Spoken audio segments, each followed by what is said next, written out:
Welcome to the Science of Getting Rich for Women podcast, where we unlock the secrets to wealth and prosperity. I'm your host, Jessica Marie, a radical money coach.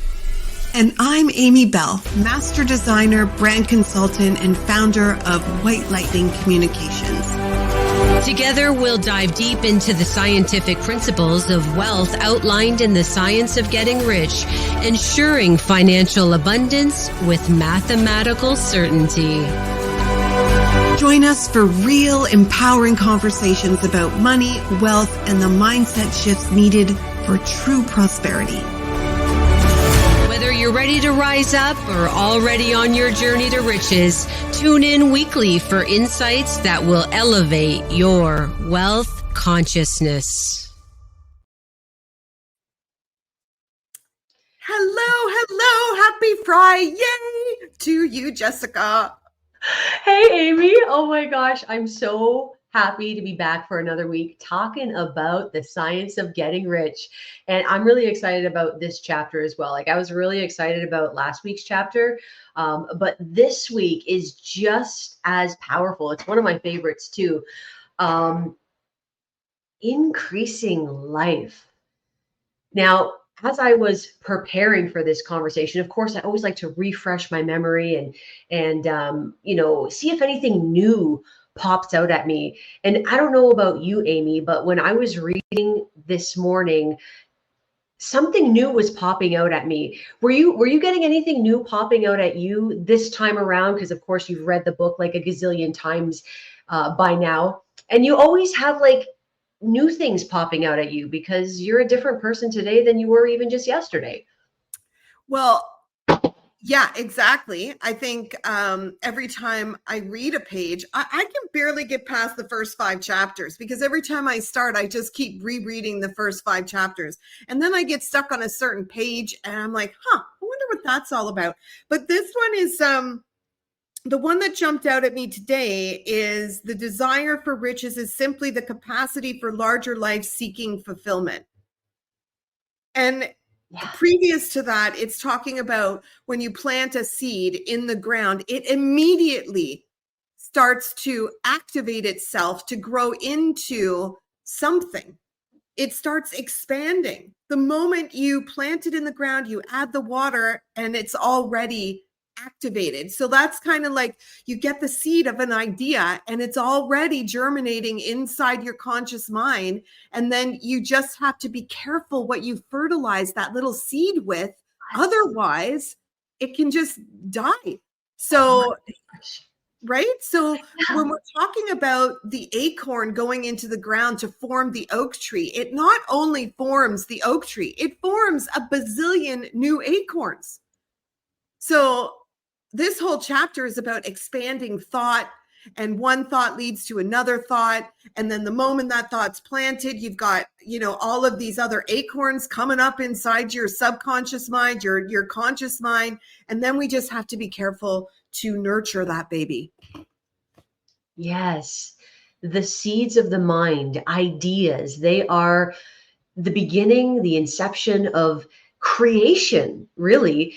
And this creative process that Mr. Wattles talks about in chapter 5, Increasing Life, is one which there is no competition. It's a creative process.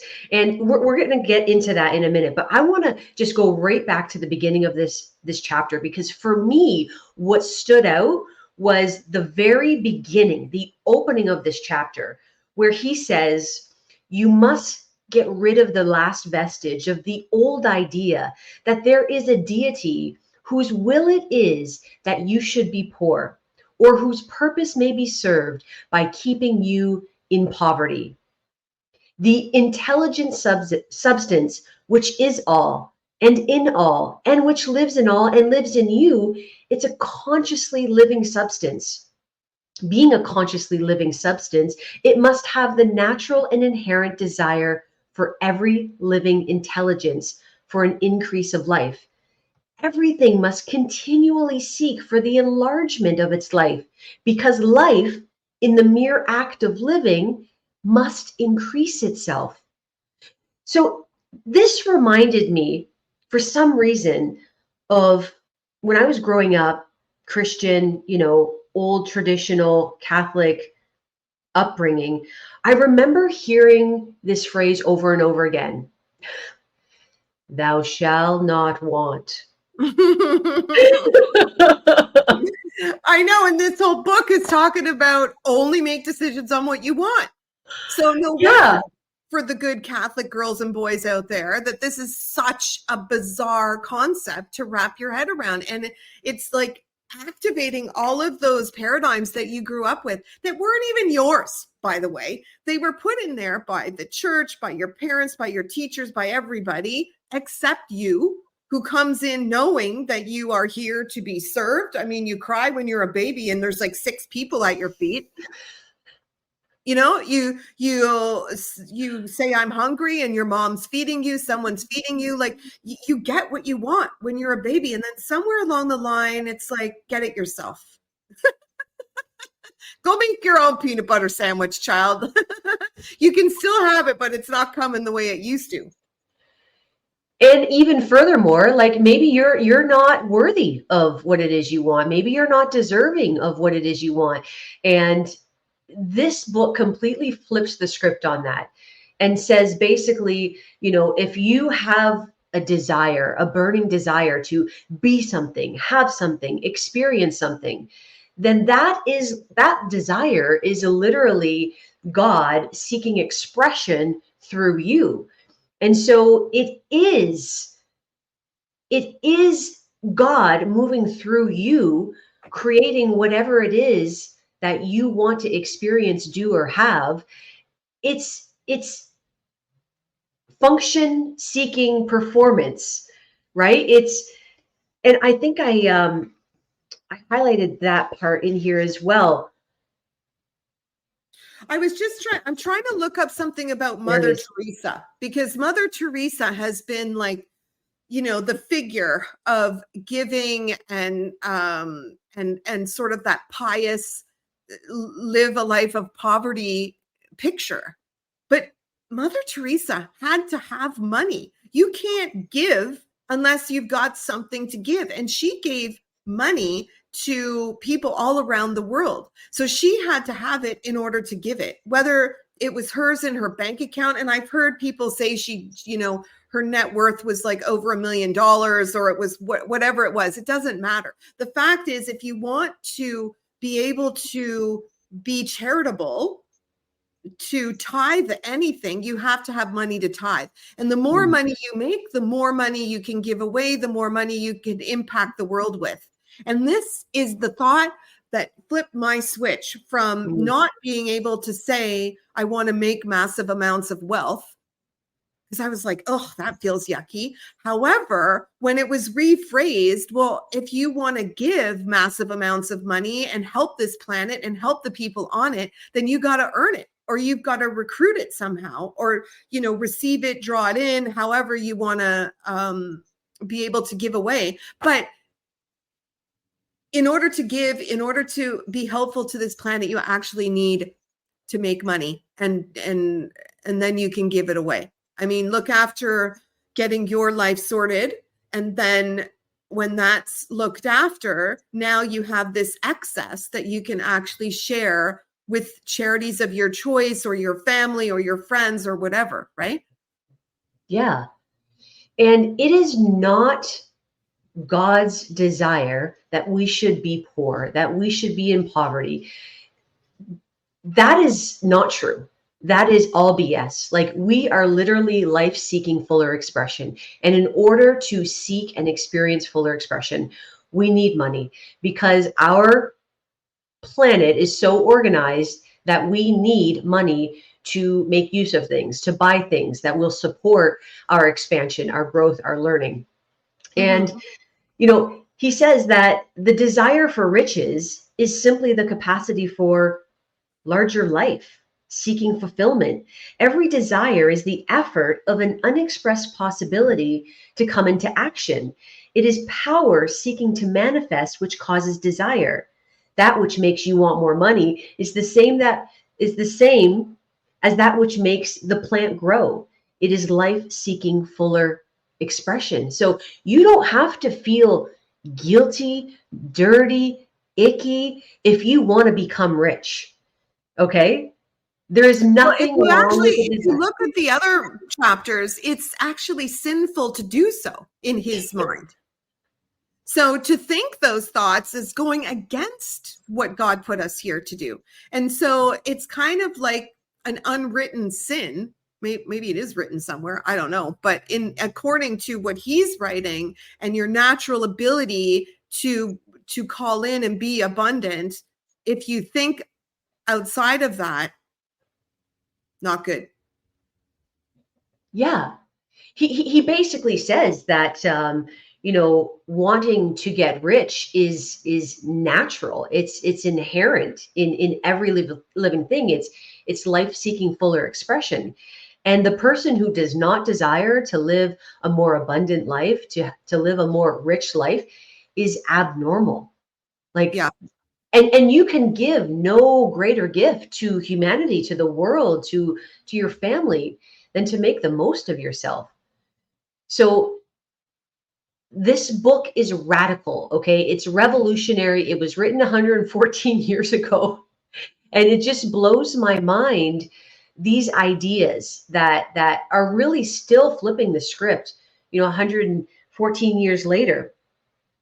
I like the fact that he's talking about balance, because you don't want to get rich just so you can immerse yourself in learning and education and not enjoy visiting the rest of the planet, or being giving away, like helping people. And so that goes for like the three areas, the mind, body, and soul. So you don't want to just use it to get smart and that's all you're using it for. You don't want to use it just to kind of get your body in perfect shape and ignore the rest of your aspects of you. And you don't want to do it just to sacrifice yourself and be the salvation for mankind. Like the reasons, and this is part of doing things in the certain way. Like, be mindful that when you are getting these riches, that you are allocating these riches to the different aspects of you, so that you're not overflowing in one area and neglecting another area. Yeah, balance is it. Mind, body, and soul. We live for the body, the mind, and the soul, and all are equal, and not one is holier than the other. Sometimes we get these narratives that it is right and it is noble to live for one or the other, and that's just not true. We're here to fulfill, develop on all three different areas. And so it's important then to look at your life and notice where maybe you are neglecting one of these areas. Maybe you're really into reading and intellectual knowledge, but you're neglecting your body, or you're neglecting your spirit. All three are equally important. When the outside of balance, the other thing that really struck out to me this time, and because a couple of years ago, Brian and I were looking at a property on the water in New Brunswick, and we wanted this thing so bad. We actually left on a Saturday night, drove 15 hours to New Brunswick just to go look at this house on Sunday morning.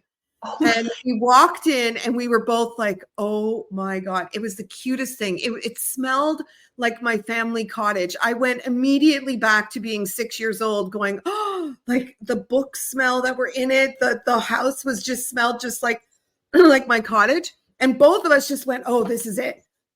And then we were having some difficulty making it happen.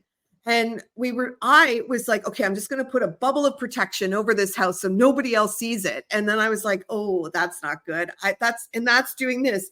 You do not have to covet the property of others or to look at it with wishful eyes. No woman has anything of which you cannot have the like, and that without taking what she has away from her. So I wanted this place so badly in my conscious mind that I forgot that if it's meant to be mine, it will be mine. And I don't have to, put a bubble of protection over it, because that's just being kind of selfish. But I remember the situation that was kind of stopping me from doing that. And I was getting angry at what was going on, because I'm like, we want this house. This house is ours. It's perfect. And then there was things stopping us. And so in hindsight, looking back now, it's kind of like, well, this, if that had happened, this stuff in the future wouldn't have happened. And so I was going into this competitive state. Like, I wanted it. I wanted this house. I could see myself living there. I was visualizing it all. But, if things aren't dropping into place smoothly, then there's a reason for that. And so I had to just let it all go. Now the house sold and somebody else is enjoying that beautiful home. And I'm so glad that someone's got it. And the universe is providing something better for me and for Brian. It wasn't necessarily that particular place. But after reading this book, I could really see how that competitive nature was getting in me. And I wasn't living in the creative state, which is the universe is going to create something more better for Brian and I to be in. Yeah. Oh my gosh. I can so relate to that, because it's so easy to want something, to get excited about it, and then to feel like really protective of that thing, right? Yeah. Especially when it's a big thing and it's like you're really excited about it. Like, oh no, like, I got to protect it so nobody else can have it. I got to beat them to it. I got to do the thing faster and better to make it mine. And, he's saying that, you are to become a creator, not a competitor. You are going to get what you want, but in such a way that when you get it, every other woman will have more than she has now. That really stood out to me, because I never thought about it that way.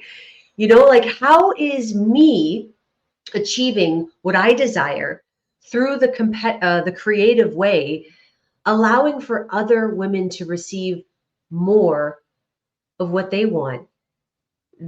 That just opened up my mind to this whole idea of being in the creative energy and creating through the creative process and not the competitive one, that I'm actually serving other women to do the same.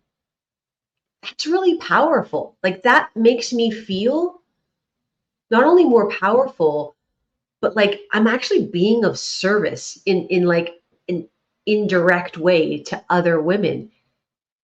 How cool is that? We do have a comment here. I just want to see what, good morning. Good morning to whoever was.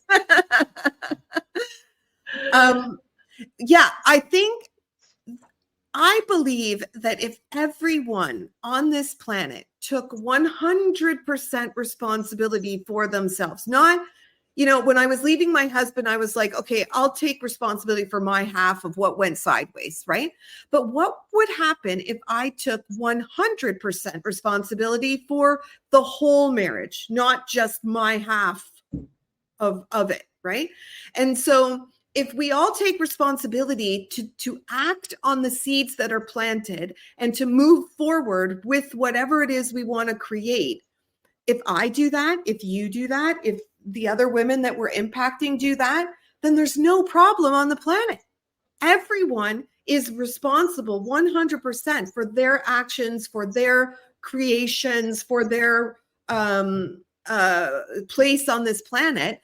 And then nobody has to worry about competition, because Jessica's doing what's aligned with her, which then impacts what's aligned with me, as in this podcast. This was this was a creation that was sliding through you, and it was born into this world. And now we're having this conversation. This was not a plan before this book happened. This wasn't a plan 3 months ago that you and I would be doing this. So when you made your mind up to create and put out and allow this book to flow through you, then that activated 100 other thoughts. And so now we're acting on one of those thoughts, which is having this conversation with people who are interested in this book and what it has to say, and doing it from a feminine perspective.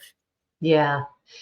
And wouldn't you agree that it does require a certain level of consciousness to be able to receive this information with an open mind? And obviously the listeners have that level of awareness, or you wouldn't be drawn to this conversation.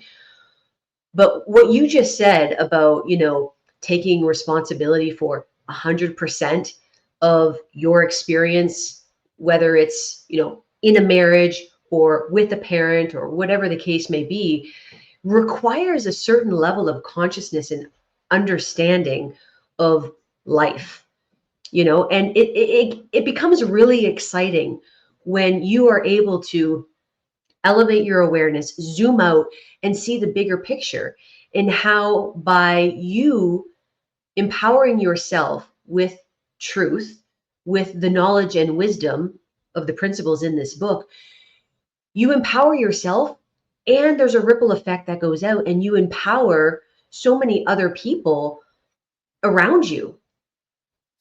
Yeah. Yeah. The whole 100% responsibility thing, and then allowing that to activate and be the activator, you becoming the cause of whatever it is that's happening in your life.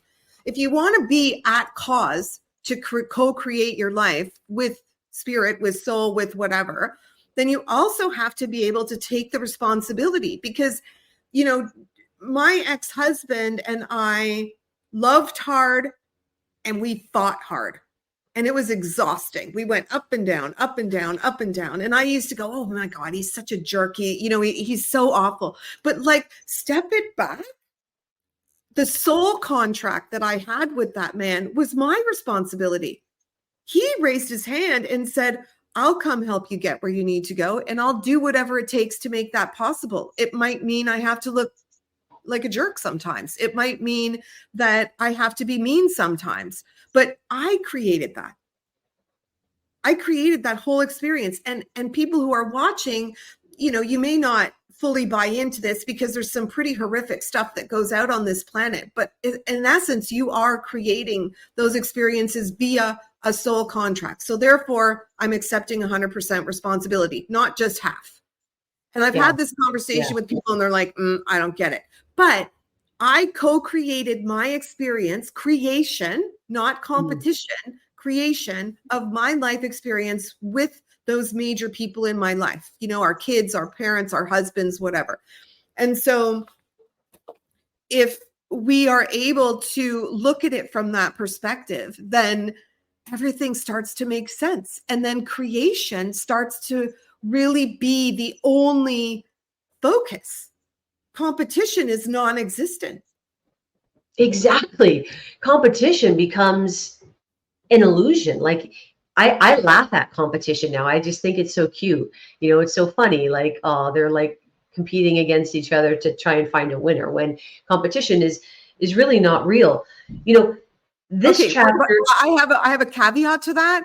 What's that? We do have game night on Friday, and when Uno is on the table, I am competing for the trophy.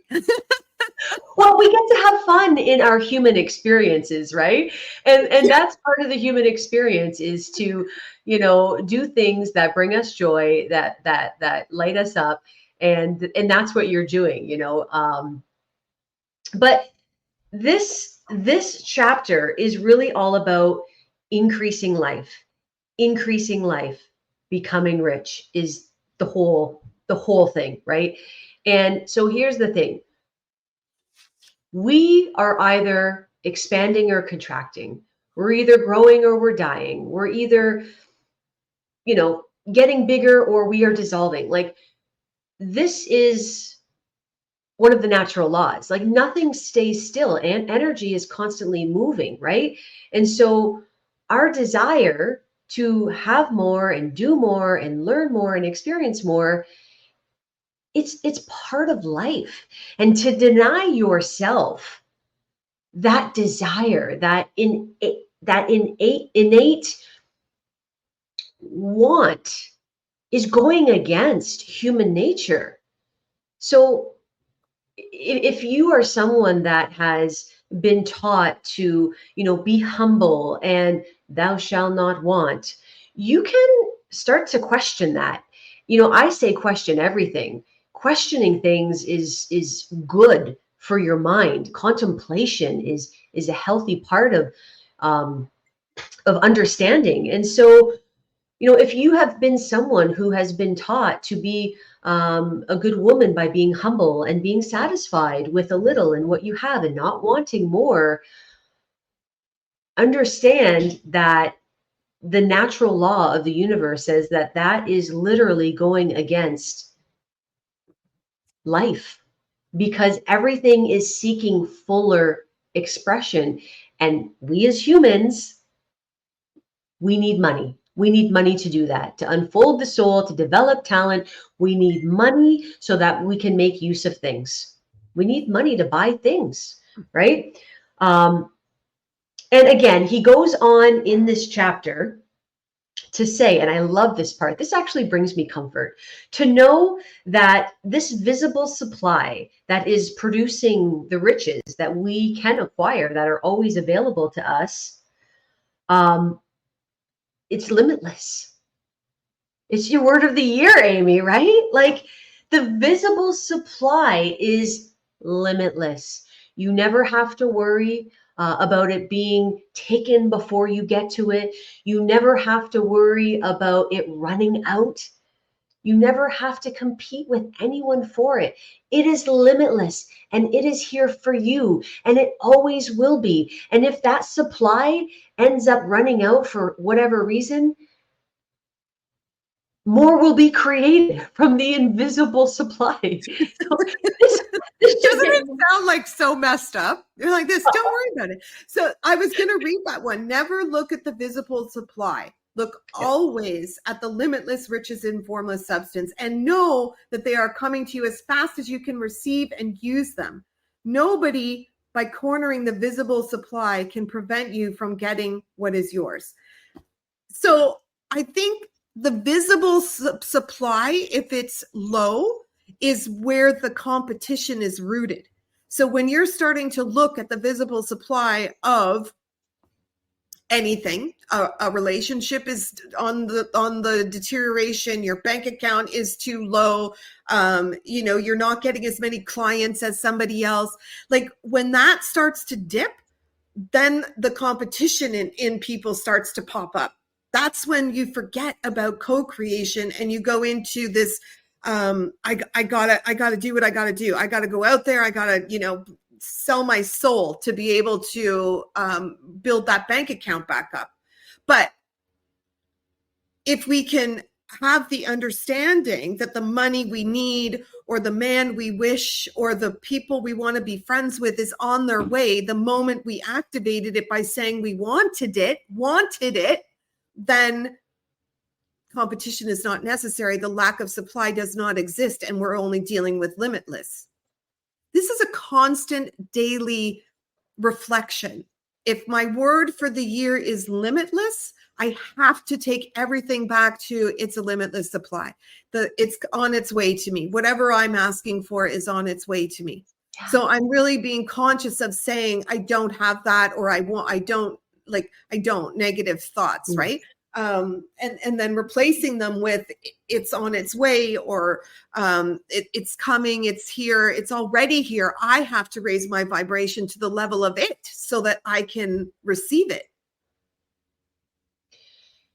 Yeah, and what you said about, with the visible supply being limited, and then the competition sets in, that's because of fear.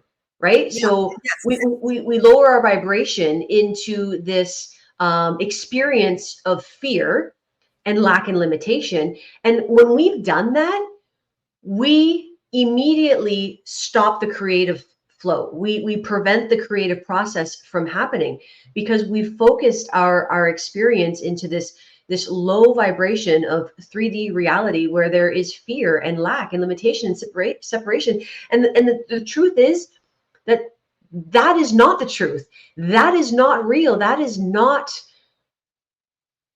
the experience of reality.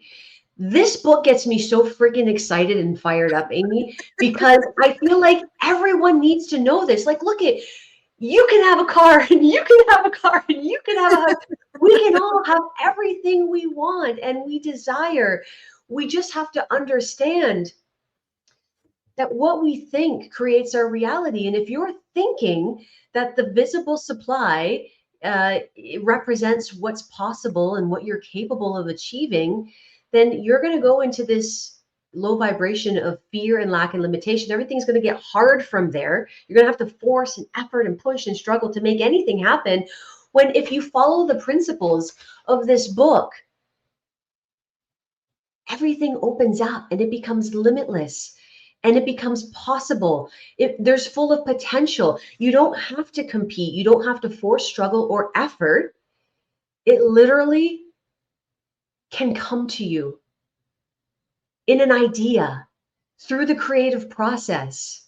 And you're not taking from anyone to fulfill your dream and desire of having something. In fact, when you do it that way, Mr. Wattles says that everyone else has more. So it's really a win-win-win all around. I can feel Mr. Wallace D. Wattles right here. He's going, yeah, hell yeah, ladies, you're getting it. You're putting it out there. I know, right? Like, can you imagine? Like, the fact that he wrote this book 114 years ago, and now we're talking about it with so much enthusiasm and energy. Like, if I was him, I would be like singing and dancing. I'd be like, yes, like it's still alive. Like, he died shortly, I think, after he wrote this book, didn't he?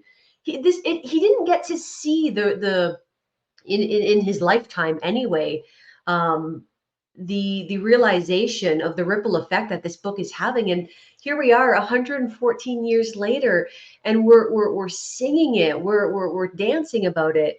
And I'm getting goosebumps right now, actually, because this is really exciting.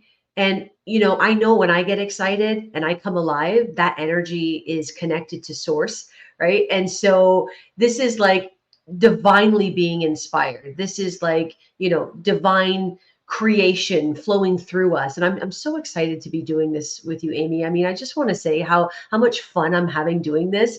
And regardless of, you know, I'm so glad we have 3 people watching us live right now.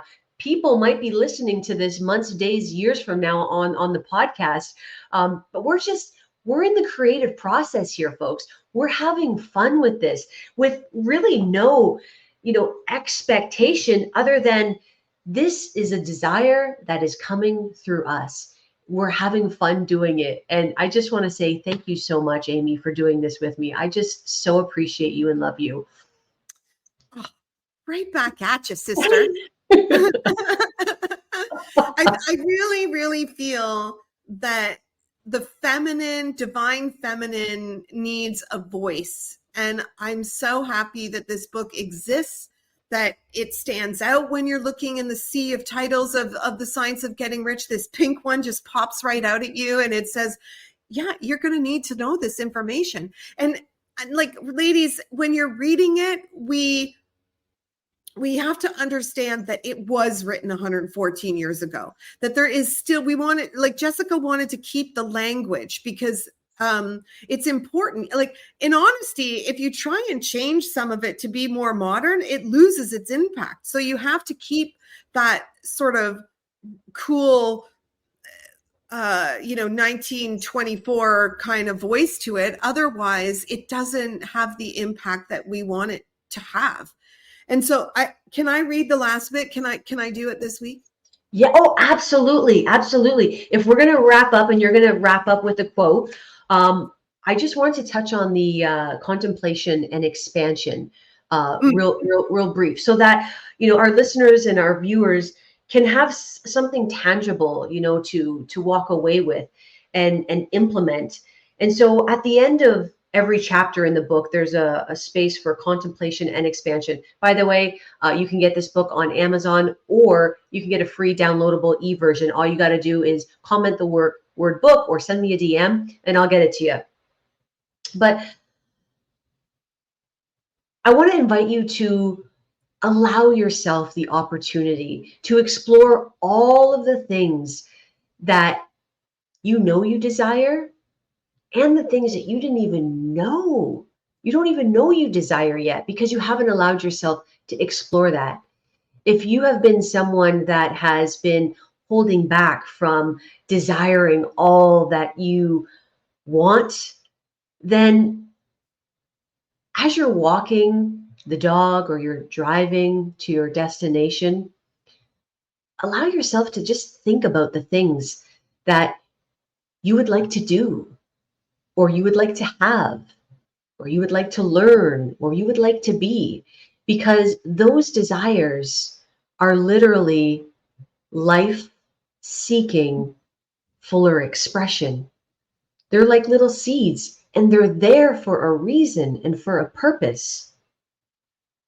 And then begin to align yourself with the beliefs that can support those desires. Amy, take it away. Okay. Each chapter repeats this creed, as it's called. And it goes like this. There is a thinking stuff from which all things are made, and which, in its original state, permeates, penetrates, and fills the what? The interspaces of the universe. A thought in this substance produces the thing that is imaged by the thought. Woman, hear us roar, can form things in her thought, and by impressing that thought upon formless substance, can cause the thing she thinks about to be created. I memorized it. I read it here just so I wouldn't be all wonky saying it, but I have memorized it. And I say it when I'm drifting into paying attention to what is visible, I say that. And then I don't just repeat it. I actually test it. I take a thought and I impress it on this formless substance. And every single time I do that with intention, with love, with joy, something shows up within minutes, hours, or a day, not longer than a day. Every single time I put something in there, and I test it with little things. But if I can impress the thought of receiving a cup of tea from my man or some flowers that day, I can impress the thought of more clients or more money just dropping on me. I can rain dollar bills. I can make it happen. And because I want to give it and I want to be of service to this whole planet, the universe is already working in my favor to make that happen. That's the creative process. That's how it works. Oh my God. There you go. Drop it. Drop it. Oh my God. So good, Amy. Thanks for joining us this week. And we'll see you again next week for chapter 6, How Riches Come to You. You don't want to miss that. Amy, you want to take us out with the outro? I will. Thank you for joining us. Have a really great week. We'll see you next Friday. Bye. Thank you all for joining us today on the Science of Getting Rich for Women podcast. Your presence means the world to us. Before you go, we have a special request. If you found today's episode enlightening, please take a moment to leave us a review on your favorite podcast platform. Your feedback helps us reach more incredible listeners like yourself. And don't forget to share this episode with your friends and family who are ready to rise to new levels of prosperity. Before we sign off, remember to connect with us on Facebook and get yourself a copy of The Science of Getting Rich for Women on Amazon.